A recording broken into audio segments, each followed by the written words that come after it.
Tai labas rytas visiems, va vėlgi sekmadienį visi susitinkame ir mes su Milda irgi jau kavytės pasidariusios truputėlį šnektelėjome. Tai pradėsiu nuo šito, kaip tavo Milda rytas šiandieną. Dar toks iš inercijos visai, dar aš vis, žinai, tai ana, tų pareigų kažkaip neapmažėjo dar nuo praeitos savaitės, bet jau šiek tiek, tai po truputėlį stoja į vietas, tai žinok, visai vat geras tas mano rytas, o tavo? Tai mano irgi toksai labai jau naminis, jau susigyvenom su gyventoju, jau namuose įsigyvenau, įpratau kažką daryti vėl taip pat, kaip ir anksčiau. Tai jau viskas kažkaip stoja į savo vėžes ir visai man geras, sakyčiau, gal sakykime, man tas rugsėjis toksai geras dabar bus. Tai mes šiandieną su Milda truputėlį šnektelėjom ir nusprendėm paliesti truputėlį tokią įdomią temą, iš tikrųjų, jinai dažna šeimoje, mes nedažnai gal įvardinam ir nedažnai kalbam apie tai, aš labai retai, žinai, girdžiu apie tai viešai kalbant ir mes norėtumėm šiandieną padiskutuoti apie, Milda pristatys. Apie ką?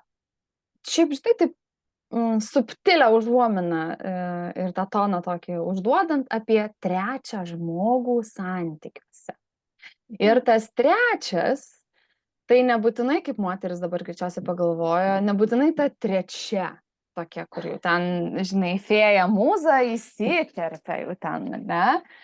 Tai ir taip ir ne tik apie tai, mes turbūt labiau tokį probleminį gal aspektą paliesim ir pritarsiu Inga tau, kad mažai kalba apie tai viešai žmonės, bet mano kabinete, kai santykių problemas sprendžiam, žinok, labai dažnai tai iškyla.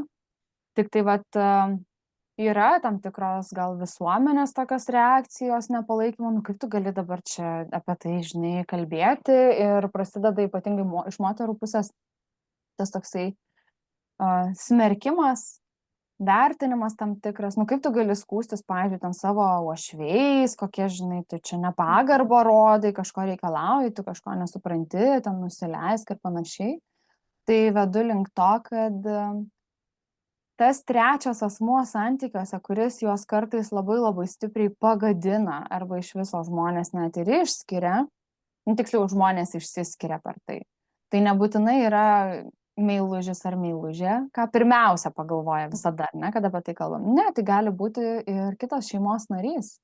Gali būti vyro mama, gali būti moters mama arba tėtis, ar ne, tie patys uošviai gali būti, tie patys vaikai gali būti, jeigu mes kalbam apie mišrias šeimas, turiuomenį, kai būna įvykusios skyrybos, ar ne, iš pirmos santuokos ar sąjungos yra vaikų ir atsiranda nauja moteris vyro gyvenime arba naujas vyras moters gyvenime.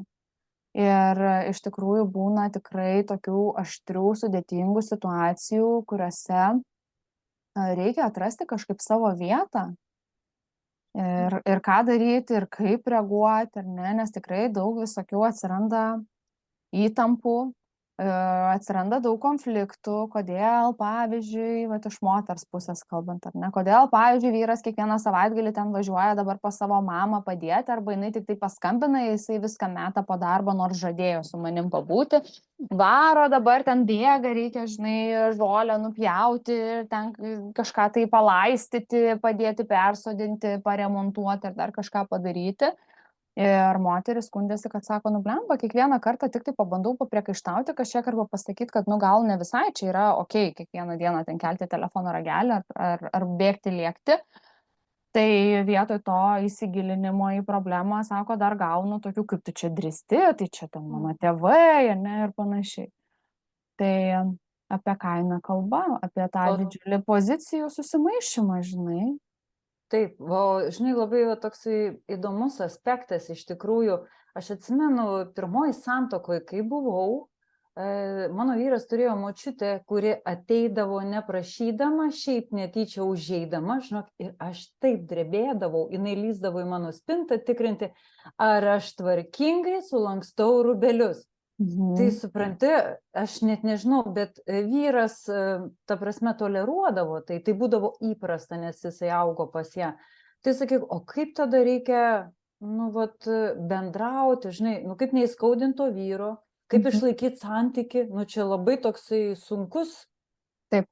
Aš momentas. turiu tokių pavyzdžių, kur tikrai ir mamos, ir močiutės labai stipriai kiša nosį į tą šeimyninį gyvenimą, komentuoja, kartais atėjusios, žinai, nespėja moteris grįžti iš darbo, jau žiūrėk, vyro mama atvažiavus, tvarką padarius, valgyt gamina ir nieko neinformavus tiesiog, ir čia viskas okei, ne, tam vyrui pasakai ir žiūrėk, čia vyksta dabar drama.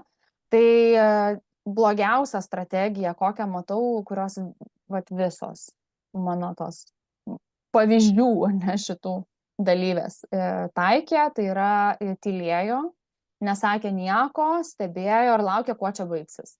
O tas, žinai, toksai laukimas ir aiškaus kažkokio ne ar nepatinka, nebuvimas, tyla reiškia pritarimą. Žinom šitą, ne? Iš esmės. Tai galima labai lengvai priimti, nes jeigu tu nieko nesakai, absoliučiai, tai dažniausiai taip ir būna, kad tai priimama kaip pritarimas ir tada tos situacijos tik dažnėja. Į svečius ateina tik dažniau, tada jau žiūrėk, ne tik tau spintą patikrins, jau tenai patikrins ir visas ir vonios spinteles, ir miegamojo ten patalynę tau pakeis, žinai, ar pakritikuos, kad reikia naujos, grįši vieną dieną, rasi užuolaidas perkabintas. Tai yra ir tokių, žinok, aspektų tikrai. Ir ne tik su moterim, dabar imu kaip pavyzdį, nes šviežiausiai ateina ir tu pasidalinai, bet yra ir kitų tokių momentų, vat galiu papasakoti, ar ne, kai moteris turi labai labai glaudų santykį su savo tėčiu ir tada ne su vyru tarėsi, kaip gyvenimas statys, bet tėtis sakė, o mano tėtis galvoja, kad reikia taip, o mano tėtis tai sakė, žinok, ir čia mes kalbam ne apie paauglės, dabar iš karto pabrėžiu, čia mes kalbam tikrai apie brandaus amžiaus moteris, kuriom ten ir 30 keli ir daugiau, tai, moteris, kurios jau šiek tiek tos gyvenimiškos patirties turi, ar ne? Bet vat apie ką eina kalba? Apie tai, kad nėra, vadinasi, tokiam santykiai aiškios komunikacijos, būtent dėl to, kad tu ir pasakei. Neaišku, kaip reaguoti. Aš lyg ir suprantu, kad toj šeimoje, tarkim, mano vyro šeimoje, toksai santykio modelis buvo okei, ir jam čia net nėra klaustukų, kodėl negali ten mano mama ar močiutė ateiti, kame čia yra problema.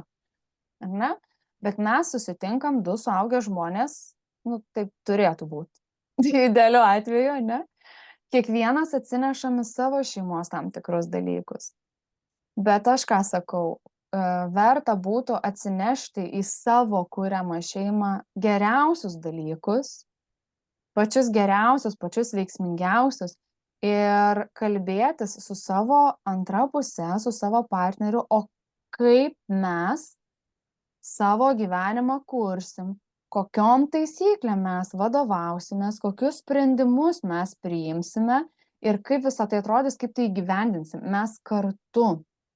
Ir čia, žinok, yra tikrai tokių pavyzdžių, turiu ir sėkmingų, kur, ateinama iki to taško, kai moteriai, tarkim, trūksta kantrybė ir jinai sako, žiūrėk, viskas, aš jau nebegaliu, čia dabar ir tas, ir tas, ir tas, ir tas, ar ne? Ir jau statom ultimatumą. Tai arba tu ten su savo ta mama ir gyveni, ir aš išeinu, arba jeigu mes gyvenam, tai tada gyvenam ir braukiam brūkšnį čia, ar ne?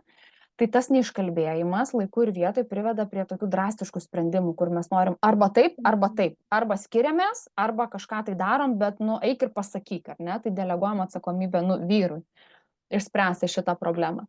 Bet jeigu mes kalbėtumėm šiek tiek irgi iš anksčiau, nebūtinai kartais tiesiogiai ir su tuo žmogum, kuris tikėtina, galbūt nieko blogo ir nenori. Bet ne visada taip yra, apie tai irgi pasakysiu. Jeigu ten tie ketinimai yra geri, tai okei, ar ne, vyras turi ten tampresnį ryšį, tai pradžioj pasikalbėti su juo, kad galbūt kažkur yra peržengiamos ribos, ar ne, kad aš savo namuose nebepatogiai jaučiuosi, mane tai trikdo, arba susitarimus kažkokius padaryti, kad jeigu nori ateiti, tai gal būtų gerai, kad tiesiog paskambintų iš anksto ir informuotų. Ar ne, tai deleguojam pirmiausia tam, kuris tą stipresnį ryšį turi ir galėtų pasikalbėti apie tai. Nes tikėtina, jeigu kalbėsim pirmiausia tiesiogiai, tai gali būti daug tada interpretacijų, nuėjimas, pasakymas sūnui ar ten anūkui, tada, žinai, būna pas mus taip, kas pirmas pasakė to tiesa didesnė, tada jau tu nebe apie save kalbi, bet tu turi pasiteisinti apie tai, ką pasakė kitas žmogus. Nu, čia tokia žanro klasika, kokia komunikacinė nesąmonė gaunasi ir į ką mes įsiveliam. Galiausiai visi nepatenkinti, visi susipykę, labai, žinai, nedraugiški. Tai aš sakyčiau, pirmiausia, eiti tiesiai, kalbėti su antra pusė apie tai ir žiūrėti, kaip jisai reaguoja ir kokius sprendimus priima. Bet būna kartais to trečio žmogaus ketinimai ir nėra geri. Ir, pavyzdžiui, galbūt ant ta Marti, nu, tiesiogiai nepatinka. Nu, realiai nepatinka. Ir jos šeimoje nenori. Ir man tikrai būna liūdna matyti, kad vat, tokiuose santykiuose labai dažnai matau, kai vyrai tos savo išrinktosios ir nepalaiko. Ir jinai realiai yra tikrai teisi, kalbėdama apie tai, kad, nu, nejaučia tenai nei meilės, nei priėmimo, ir jai neaišku, kur yra jos vieta, ar ne, toj sąjungoj. Ir dar, vat, ją apkaltina, kad tu per daug reikalauji, ir tau čia kažkas netinka, arba čia tu nori mane pasisavinti ir panašiai.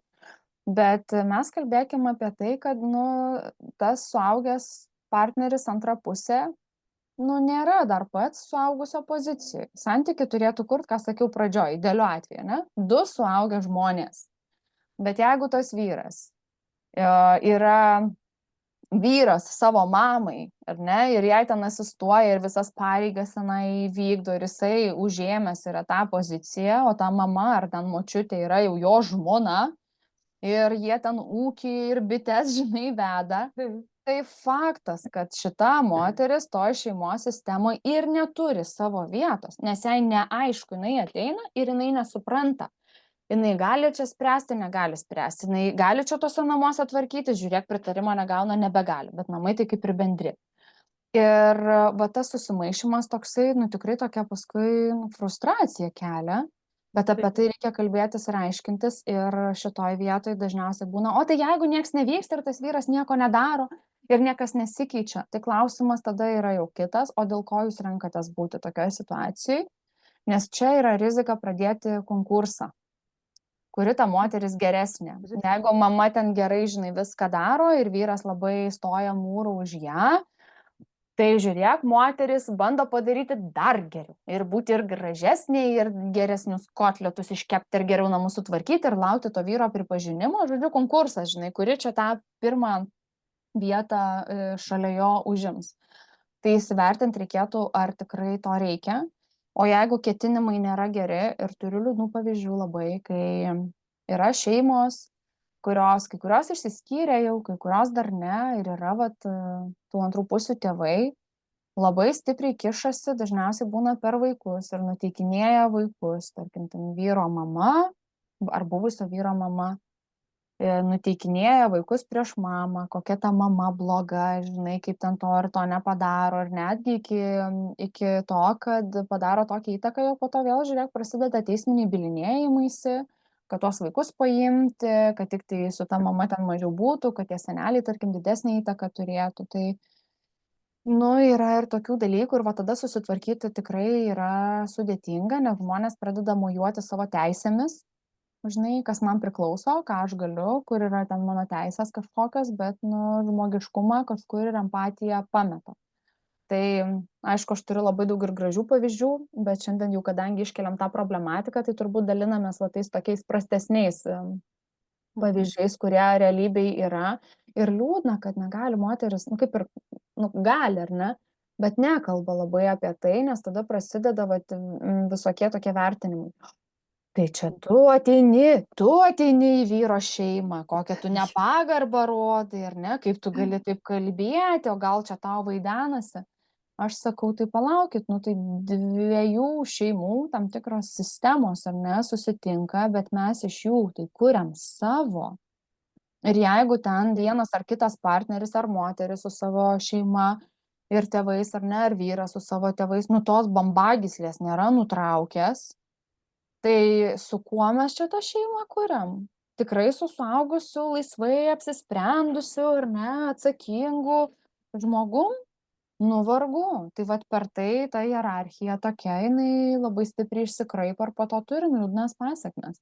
Bet sakyk, Milda, vat, pavyzdžiui, prieš tuokiantis yra kalbama taip kur nors, vat, pavyzdžiui, diskutuojama, kas yra šeimos branduolys, kaip jūs du atėję iš skirtingų šeimų, ką kursite, ne, vat, kokiam vertybėm remsitės. Jūs, ne pagal jūsų mamas ten, nes Taip. mes iš tikrųjų atsinešam iš savo tėvų kažkokias nuostatas. Taip. Nes aš atsimenu, netgi kažkokia klientė verkdavo eidama į kalėdas ar į kūčias, todėl kad buvo šeimoje pasakyta, kad tai privaloma, nes tai ta tradicijos 100 metų ir tu būk gera, net nelaužyk, net nebandyk.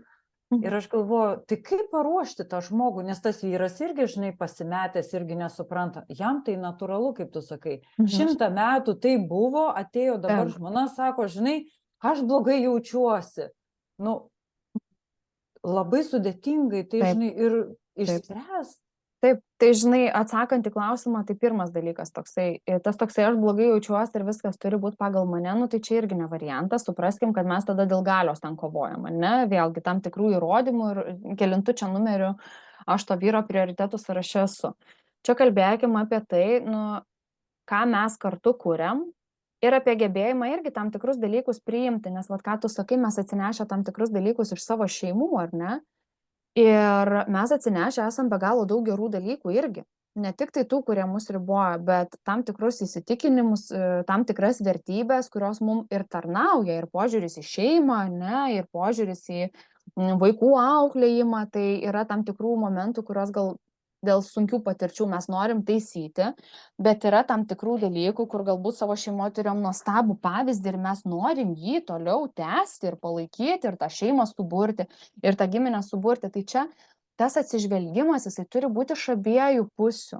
Vat kas labai man neskanu yra, nu kaip primetimas, žinai, kad aš tokių vat esu girdėjus irgi pavyzdžių.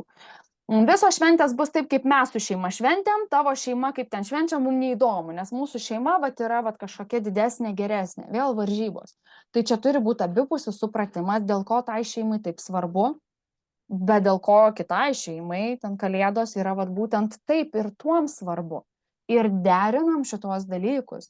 Nu ir žmonės, kurie yra sąmoningi, tai jie tikrai pasidalina. Vienais metais ten kūčios pas vienus, kalėdos pas kitus, ar ne, apsikeičia, dalyvauja arba galų gale tos šeimos susijungia iš vis labai plačiai. Bet va tas primetimas, kad bus tik taip, nes mano šeima yra geresnė, o tavo tai ne, nu čia jau mes tikrai tada turim problemą ir turim tai, kad kažkas nuolat aukojasi. Aukojasi atsisakydamas savo tam tikrų vertybių, savo tam tikrų įsitikinimų, kol galiausiai kažkur tai iš vis save kamputyje ten pameta ir moteris nebesusigaudo, nei kas ten jai patinka, nei ką jinai turėjo ir iš viso, kas jinai per asmenybę, nes jinai tiesiog tenai va tos giminės dabar ten 5 koja, kur pasodino, jinai ten turi būti, nes kitaip tai ją iš vis išmes, žinai. Tai šiaip mes turėtumėm kalbėtis ir derintis ir tartis, geriausiu atveju be kovos ir be varžybų, nes tikrai tų sprendimų yra daug. Dabar klausai dėl paruošimo. Tai labai toksai vat įdomus dalykas, su kuo aš susidūriau. Mokymų tai yra tikrai labai daug, visokių ten temų labai daug, bet mažai kas kalba vat apie tai, ką iš tikrųjų mes iš tų šeimų atsinešam ir kaip kalbėtis reikėtų apie tai. Ir įsivertinti ir pas save pastebėti, kurie dalykai man tarnauja, kurie galbūt mane riboja. Ir ką aš į savo tą šeimos kūrinį atsinešu. Tai žinok, mane labai nustebino atnaujinta, kadangi teko susipažinti, programa šeimos kursų, kurie ruošia bažnytiniai santuokai. Aš žinok, skaičiau tą knygą anglų kalba ir aš likau giliai nustebinta iš geros pusės. Nes ten beveik 300 lapų. Ne tik, kad tikrai nėra, kad čia dabar visiškai kažkaip, žinai, religinio ten to pagrindo, jo yra, okei, bet pati pradžia, klausimai, būtent apie tai, ką mes dabar kalbam. Kokį tu save atsimeni vaikystėj, kokius ritualus turėjot su savo šeima, ar vakarienės, ar progas, kaip leisdavot laisvą laiką, kaip dalindavotės tam tikrom pareigom, kaip švęsdavot šventes, kas tau ten patikdavo, kas nepatikdavo. Aš skaitau ir galvoju, wow, čia kaip geras toks terapinis, žinai, vadovėlis ir jį reikia pildyti abiem, atsakant į klausimą, kiekvienas turi turėti savo knygą. susipildo savo atsakymus ir tam tikrus įsitikinimus atsineštus ir tas pačias vertybės ir po to tu turi diskutuoti ir yra ten tų asistentų, žinai, pas kuriuos tu tą kursą eini arba individualiai arba grupėje ir šitie dalykai aptariami yra. Tai žinok, aš taip apsidžiaugiau, galvojau, wow, pagaliau kažkas ne vien tik teorinio, bet labai praktiško, nes tai yra tai, ko reikia. Nes toj pirminiai santykių stadijoje žmogus, kol dar yra, žinai, apsvaigęs euforijoje, įsimylėjęs ir jeigu greitai labai juos puola, jam atrodo, ypatingai moterim, kad jinai gali viską priimti ir su viskuo susitaikyti ir niekas čia netrukdys ir viskas čia yra gerai. Ir kaip tik žiūrėk, sako, wow, kaip faina, mano antra pusė, kokį nuostabų ryšį turi su savo šeima, su to lūkesčiu, kad ir su manim tada turės tokį patį ryšį. Ir nebūtinai. Ir tikrai nebūtinai. Galbūt taip, galbūt pagrindas yra tikrai labai geras ir visa tai bus tau ir apie tave ir su tavim, bet gali būti, kad tas ryšys yra tiek stiprus, kad tu būsi ten kažkur nuošaliai. Tai reikėtų stengtis irgi blaiviai įsivertinti situaciją ir visus šituos dalykus apkalbėti dar iki nusprendžiant tą sąjungą kurti, nes po to su jais susitvarkyti yra sunkiau, nes visą laiką gauni tą argumentą tokį. Tai žinai, tai tugi viską žinojai, viską matei, ką čia dabar naujiena, viskas taip, kaip buvo prieš tai, dėl ko dabar, o dėl ko čia pasikeitė? Ai, nes pavardė pasikeitė, dabar jau kažkaip čia spręsiu aš, ne? Tai atsargiai įsivertinti, žiūrėti ir ieškoti sprendimų. Ir tiem, kuriem yra sunku tokias situacijas išspręsti patiem, o praktiškai matau, kad sunku visiems, nes kyla daug emocijų. Įsiskaudinimo daug, liūdesio, jausmo, kad mane atstumia, kad manęs nepriima, kad mano nuomonė nesvarbi, arba aš netokia tenai svarbi, kažkas kitas svarbesnis, tokie dalykai.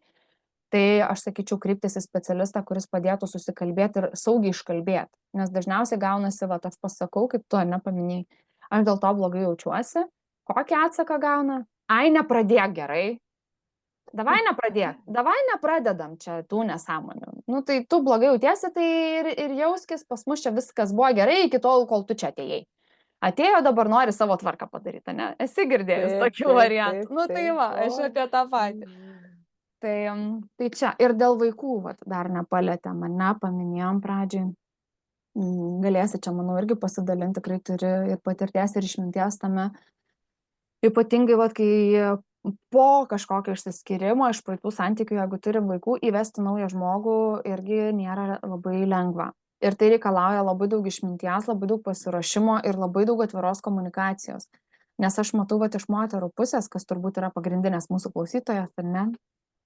tą tokį momentą, kad jeigu ta vyriška figūra kažkur tenai liko užmaršty ir labai aktyviai nedalyvauja, tai natūralu, kad moteris nori ne tik savo draugo ir partnerio, bet tam tikros vyriškos figūros tada ir savo vaikam. Bet vėl atsitinka tokie gyvenimiški momentai, kai iš pradžio atrodo faina, tu tą žmogų kaip ir nori čia pasistatyti ir yra gerai, bet tik ištinka momentas, kur kažkur prasilenkia nuomonė, tada moteris tampa, matau, labai gynybiška, jinai piestų stoja už savo vaikus ir sako, tu čia jam neaiškink, tu čia per griežtai pasakai, nors iš pradžio atrodo, jinai to ir norėjo, ne, kad padėtų jai su taisyklėm namuose, ten su tvarka, su ten kitais dalykais. Ir tik tas vyras pradeda kažką daryti ir žiūrėk, jinai, tu čia jau per daug pasakei, tu per daug sau leidi, čia ant mano vaikų balso nekelsi. Ir matydami tą nesusitarimą, tie vaikai labai dažnai randa būdą, kaip išlaviruoti. Ir aš tikrai esu mačius tokių sukurtų situacijų iš vaikų pusės, ar ne, kai, po to galiausiai tie santykiai suaugusių žmonių irgi nutrūksta, nes daug yra prikalbama, prigražinama, nes tiesiog nenorima priimti yra kito žmogaus. Ir čia jokių būdų ne vaikus kaltinant, žinai, kad oi dabar kaip blogai daro, arba čia anytos kaip blogai daro. Čia apie tai, kad mes suaugę kartais patys nesugebam išsispręsti, susitarti, apgalvoti tam tikrų dalykų ir tais pažeidžiamiausiais, jeigu kalbam apie vaikus, pasirūpinti. Tikrai ne iš blogos kažkokios valios tas mažas žmogus taip reaguoja, jam kažkur skauda, tikėtina, jam kažkas yra nesaugu, jam kažkas yra neaišku, jam kažkas yra nesuprantama, jam galbūt dar yra pikta matyti kažką kito, o ne tai, ką jisai nori matyti. Ir jisai protestuoja ir labai gaila, kai, žinai, tie suaugę pradeda bausti už tą kažkokį blogą elgesį, per ką iššaukiama jo yra tik daugiau, vietoj to, kad empatiškai pažiūrėti į tą situaciją ir pasistengti visų poreikius atliepti, suvokiant, kad gali būti periodas, kai ir nebus labai lengva. Ir čia visi dalyviai situacijos turėtų rasti būdą tai spręsti ir apie tai kalbėti. Lygiai taip pat, vat, kaip ir apie tų mamų ar močiučių ten atvejus, ar ne, ar tėčių. Tai vėlgi gali atrodyti, oi, ten Anyta, velnio pramanyta, ir ten taip toliau turim, ne, pasakymų. Bet iš esmės, tai jeigu aš sąjungą kuriu su vyru, tai aš ir norėčiau kurti su juo ir šitoje vietoje jisai turėtų būti irgi tas žmogus, kuris mūsų abiejų va tą teritoriją, žinai, apsibrėžtą saugo ir tam tikras ribas nubrėžia. Tai čia ne ant to žmogaus reikėtų kažkaip tai pykti, kad jisai tenai ateina, nu jisai daro tai, ką mes leidžiam daryti. Taip. Ir jeigu aš prieštarauju, bet kažkas kitas leidžia, tai taip ir bus toliau. Tada jau klausimas asmeninis, ką aš ten tada darau, jeigu man tikrai netinka, ne, vėl toksai, nu, ir asmeninės atsakomybės prisiėmimas, ir turbūt labiau ieškojimas sprendimų vietoje kaltinimo, nepasitenkinimo, čia už ką, kodėl ir panašiai. Nu, sprendžiam, jeigu neįsisprendžia, tai gal tada tiesiog, nu, mum irgi nepakeliui, ne? Taip, tai žiūrėk, užbrėžti ribas, sakyčiau, ar Anytai, ar kažkokiam uošviui, ar bent jau seserims, ten broliams, galima.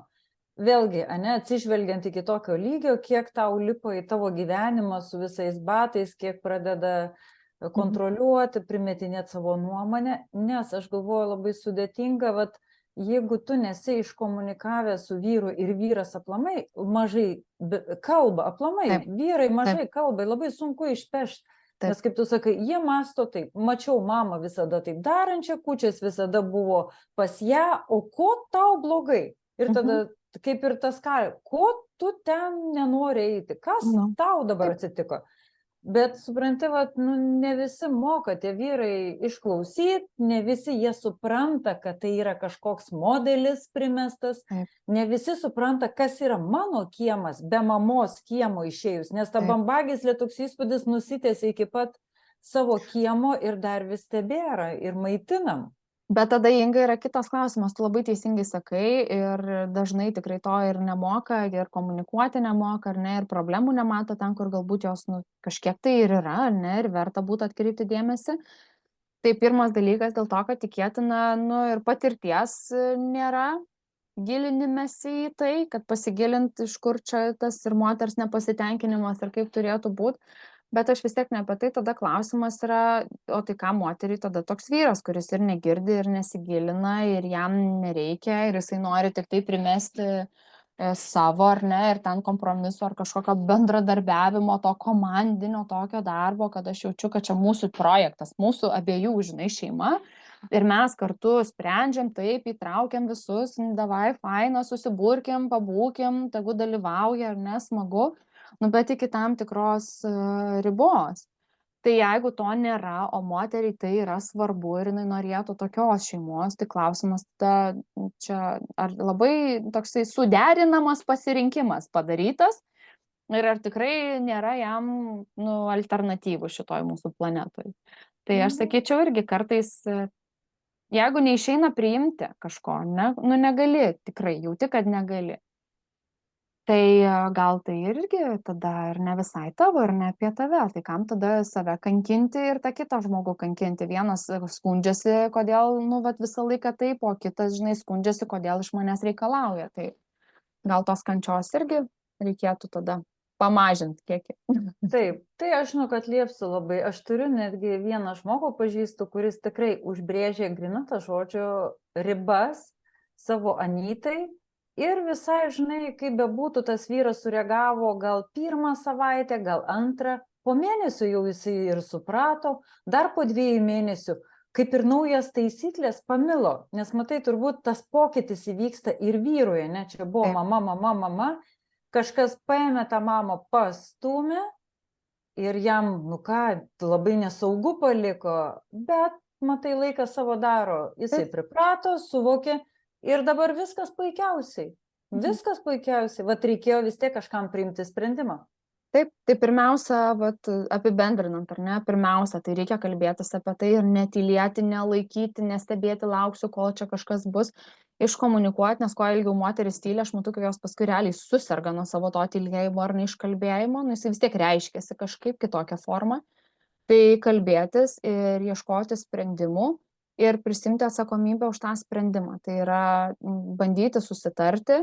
Jeigu matai, kad neišeina, nu tada kažkokį sprendimą irgi padaryti pas save. Tai yra arba aš nusprendžiu, kad bus taip ir tą darau, arba aš nusprendžiu, kad nu, tiesiog galbūt kažkokiu būdu ir pasitraukiu iš tos situacijos ir nereaguoju, arba kažkokius kitus pasirinkimus darau. Bet vis tiek sprendimas vienoks ir kitoks turi būti, nes jeigu jūs taip atidarę klausimą ore pakabinę laikot, jisai energiją išsiurbia tiesiog, išsiurbia, kol ateinat iki to taško, kad savo rutinai apie nieką kitą nebegalit galvoti, tik tai apie tą klausimą, nes jisai visur velkasi ir žiūrėk, kelia stresą. Tai sėst, išsikalbėt ir nuspręst, ką mes darom, kokius turim variantus ir ką darom. Tikrai taip. Tikrai taip. Tai tikrai nelengva tom, kurios tą patirtį tokią turi, bet sprendimų visada yra ir jeigu sunku rasti pačiai, tai kreipkitės į mane, kreipkitės į Ingą, mes ir asmeniškai su moterim dirbam, aš ir su porom dirbu, ir su šeimom irgi. Būtent va tais klausimais dėl dalykų, kurių nesusitariam ir paskui jau mūsų visas santykis kliba, kad šiek tiek atstatyti dalykus į vietas. Galų gale šitą vietą labai veiksmingai veikia psichoterapija ir konsteliacijos, kad nu, kiekvienas atsistotų į savo tą tikrą vaidmenį. Kam reikia užaugti, kad užaugtų, kam reikia, žinai, atlaisvinti ne savo vietą, ant kurios yra užlipęs, tai atlaisvinti tą vietą ir grįžti ten, kur tavo vieta. Ir vat, ieškoti tikrai tų geriausių sprendimų. Tai aš irgi pabaigiant, vat, noriu visom palinkėti to atvirumo, nebijojimo, išsikalbėti, išsakyti, nes iš tikrųjų mes visada galvodamos tik savo viduj, o to labiau, kaip Milda sako, tą tylą spausdamos į kamputį, nieko gero mes iš to negausim ir tik susinaikinsim ir savo savivertę paminsim ir savo, nu, didelius ir svarbius galbūt gyvenime poreikius. Tai tikrai būkit atvirus, šnekėkit, kalbėkit, ypatingai pas kažkokius tai konsultantus, pas žmonės, kurie žino apie ką tai, kurie galėtų jums paantrinti, atliepti, nuraminti galų gale, iš tikrųjų rasit sprendimą. Taip.